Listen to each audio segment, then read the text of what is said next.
Au centre de conférence internationale King Abdulaziz, la 8e édition de la Future Investment Initiative est une plateforme qui met l'accent sur le rôle des investissements dans la réalisation d'un avenir prospère et durable. Un rendez-vous incontournable avec la participation de dirigeants mondiaux, d'entrepreneurs et de décideurs de divers secteurs. Occasion pour le président de la République, Bassirou Diomaye Faye, d'exposer devant un parterre d'investisseurs les piliers du nouveau référentiel des politiques publiques, la vision Sénégal 2050. La base de la transformation systémique de notre économie sur laquelle repose la vision 2050, nous avons dit qu'il nous faut d'abord commencer par transformer sur place les matières premières, ajouter de la valeur, exporter et rééquilibrer la balance commerciale du pays. Évidemment, cela ne sera à se faire que lorsque nous aurons des industries capables de transformer ces matières premières. Une conférence internationale dont le slogan « Horizon infini, investir aujourd'hui, façonner l'avenir » offre l'opportunité de se projeter sur le futur, notamment de l'Afrique, un continent qui, à tout point de vue, incarne un futur prometteur. Une population de 2,5 milliards de personnes avec autant de ressources, une jeunesse qui est ouverte aux technologies de l'information et de la communication, des leaders conscients qu'il faut qu'ils forment cette jeunesse-là pour que la main-d'œuvre soit qualifiée, un continent où tout est à bâtir sur le plan des défis énergétiques, des infrastructures, tout ce qu'on a à offrir à ces populations-là. Évidemment, l'Afrique, c'est le futur sous ces rapports-là. Et voilà en quoi il est important pour les investisseurs de regarder de plus près l'Afrique, mais avec un œil de projection sur ces 2,5 milliards de personnes. Et quand vous investissez, par exemple, dans un pays comme le Sénégal, qui a une ouverture sur l'océan, qui a une stabilité politique, mais vous investissez sur un marché de près d'1 milliard de personnes à l'horizon 2050. Les risques et les opportunités d'investissement ont été passés en revue dans les domaines de la finance, de l'intelligence artificielle, du développement durable, de l'énergie, mais aussi de l'agriculture. Un secteur où l'Afrique a un rôle clé à jouer pour la souveraineté et la sécurité alimentaire. Il y a des potentialités en Afrique qui n'ont encore pas été développées comme il se doit. Et l'agriculture est également un domaine à développer. Et il sera vraiment profitable non seulement à la population d'Afrique, mais également à la population mondiale en général.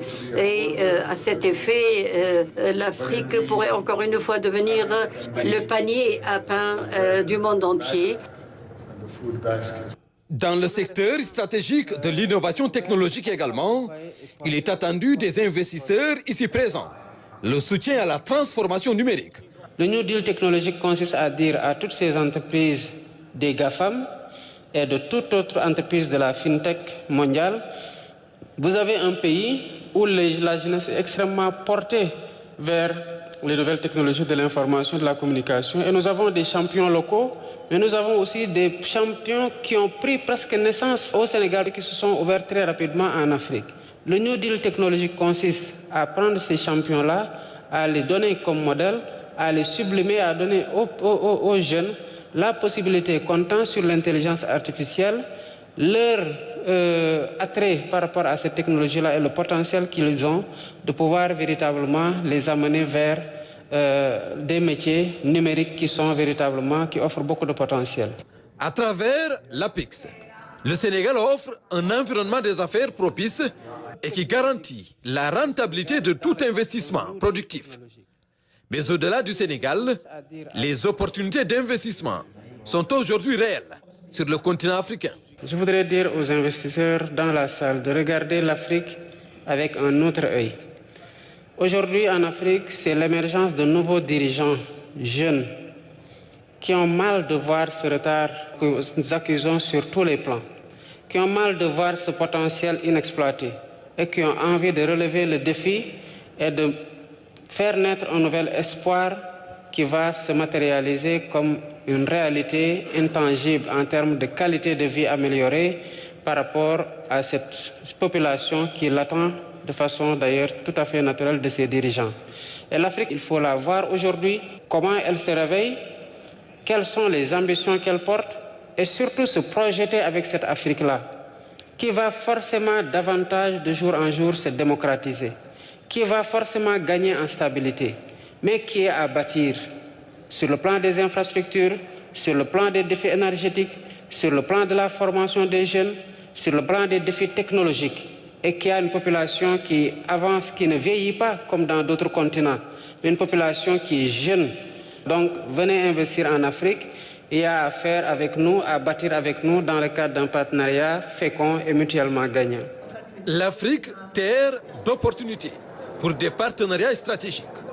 Le forum offre ainsi une tribune à travers des débats, panels et entretiens pour baliser la voie d'une coopération sincère.